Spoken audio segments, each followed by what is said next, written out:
Monday was such a fucking write-off. My brain was completely fucking fried and I could get nothing fucking done. Though I do have a funny story. I was in the bathroom listening to Every Night by Hannah Diamond, and I danced so hard getting up to wash my hands that my glasses fell off and into the toilet. So that was interesting and has never happened before, and I was embarrassed as all fuck. Go me! Hi diddly hi dee ho everybody, Eli here, and I'm about ready to discuss the Foxygen album, Hang. Like I said, Monday was a complete write-off. I meant to do it yesterday. It's 3:50 a.m. today, Tuesday, and we're gonna fucking do this review and get it up, I hope. Foxygen is a duo consisting of Jonathan Rado and Sam Frant. They're very rock-influenced. They especially pull a lot of influence from early 60s, early 70s rock and roll. I'd first heard about them last year, though I'd never really gotten into their music. I think I heard a song or two from Take the Kids Off Broadway, but I was never really interested. And that wasn't because they are bad in any way, shape, or form. It's just, I guess I saw Anthony Fantano's review of And Star Power, which he hated, and that kind of put me off of them. But I decided to give this album a try, and I'm actually very glad I did. This album is instrumentally superb. Holy fucking shit. The opening track, Follow the Leader, opens with this wicked organ and awesome string section, and I'm pretty sure if you listen closely you can hear one of the guys mimicking the string section.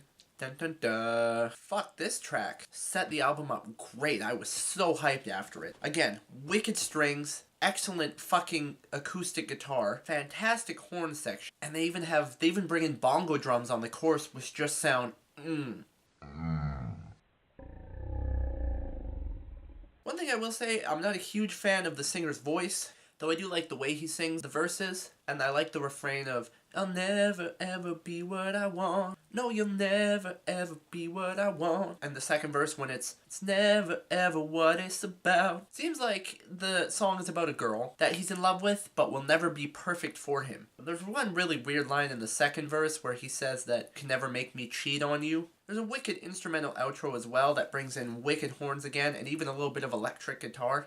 Yeah, this was a great opening track and I was super stoked. Now the second track, Avalon, man, this is the most Elton John of a song that I've heard in a long time, which doesn't make it bad, but it opens with this wicked piano and acoustic guitar, and even the way he sings on here reminds me of Elton John a lot. The instrumental progression as well, there's a lot of horns on the chorus, and even the chorus is very Elton John with its Avalon, Avalon baby, Avalon, and the in the garden of love refrain that happens through the verses. It's very upbeat, kind of reminds me of a show tune as well, and yeah, because of the really, really heavy piano-led part of the track, it just reminds me of Benny and the Jets era Elton John, which again is not a detriment to the track at all. I think this track is fantastic. Wicked saxophone solo on the outro as well. The horns and strings on this entire album are just superb. Holy shit, I love the way this song opens. My god, that wickedly fast-paced acoustic guitar, and that echoey guitar riff in the background that just sounds like one note, but it sounds so fucking good up against the rest of the instrumentation. This part is my favorite part of the track. It gets a lot more tamer during the verses, but this part comes in after the chorus and right at the end, and it sounds fucking incredible every time. The light piano in the verses sounds fucking awesome too, and the chorus here is great. Excellent drumming on this track, beautiful strings on the chorus. I like the what you doing now with that gun in your mouth lyric on the chorus. And just a wicked track. This, fuck yeah, to this album. Fuck yeah.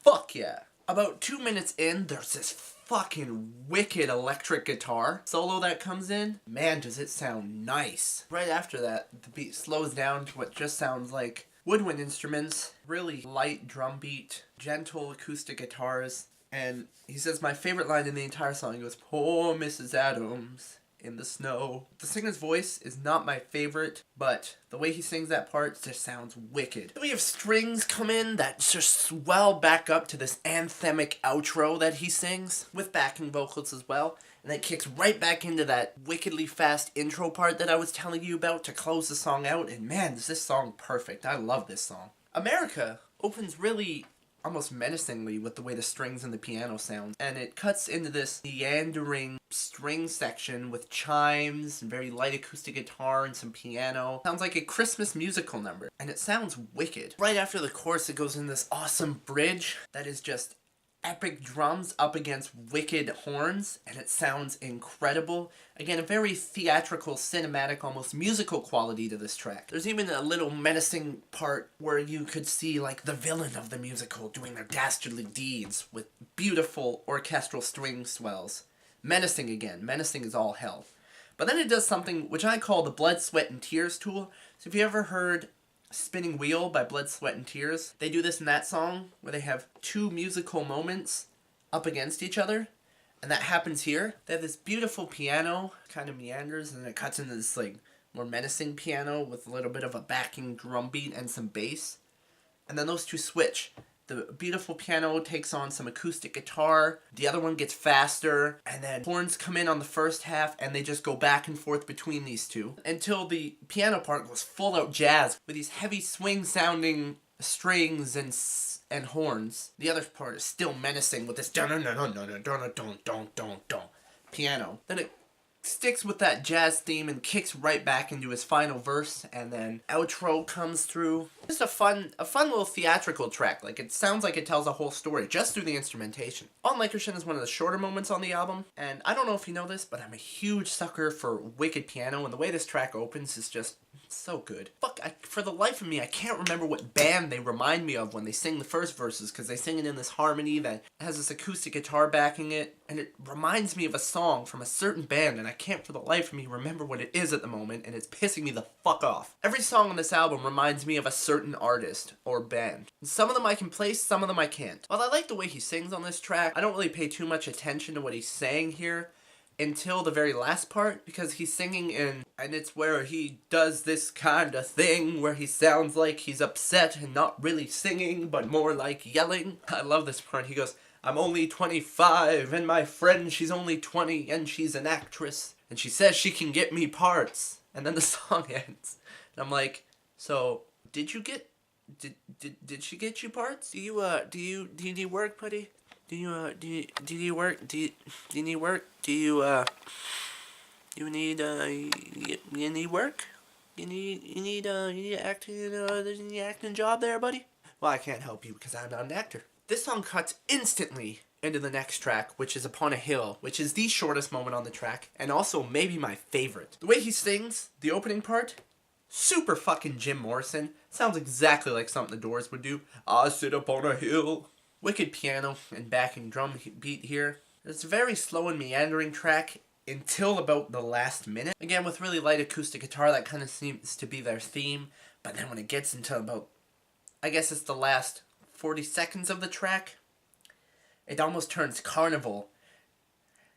The guitar picks up, he starts to sing faster, and in come these horns, bow, bow, and it sounds like a carnival. Then this like wickedly jaunty show tune piano comes in the background. He sing a song for me, like play me off, Johnny, the Family Guy dude. Play me off, Johnny.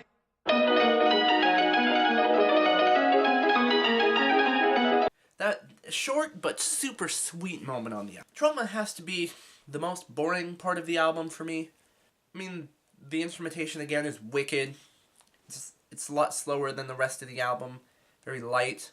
Strings, piano, acoustic guitar again. And I just don't really like what he's talking about. They say trauma so many fucking times in this song, and I'm like, yes, you're traumatizing me with the amount of times you fucking say that in this song. And it's just boring. So many people have trauma. Trauma. If I can get over this trauma. Trauma.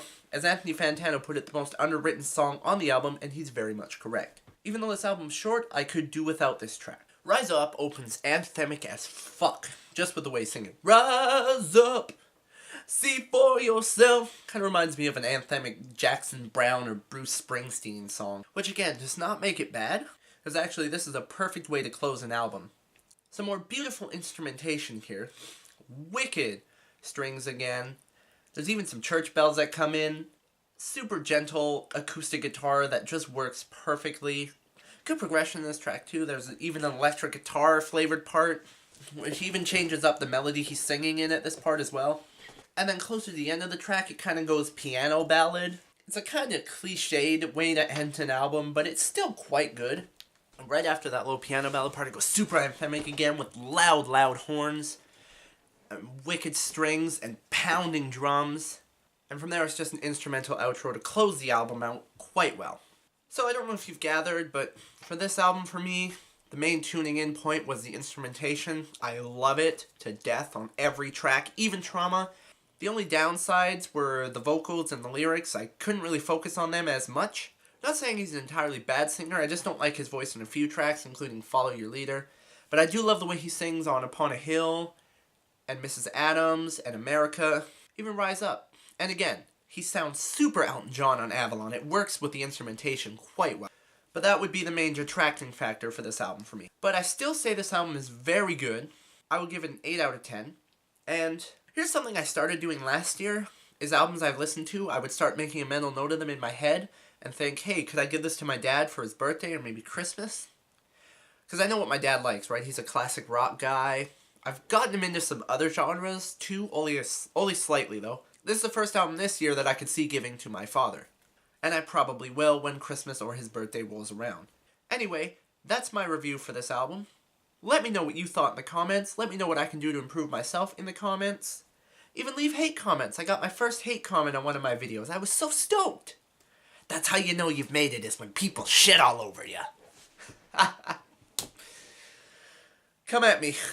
I don't fucking care. I'm putting myself out there. I deserve it. Come fucking at me. Anyway, this review is kind of a little scatterbrained because I just had such a fucked Monday and my head ain't working straight. But I tried. Please bear with me. Forgive me if it was horrible. And thank you for watching, and I hope to see you again.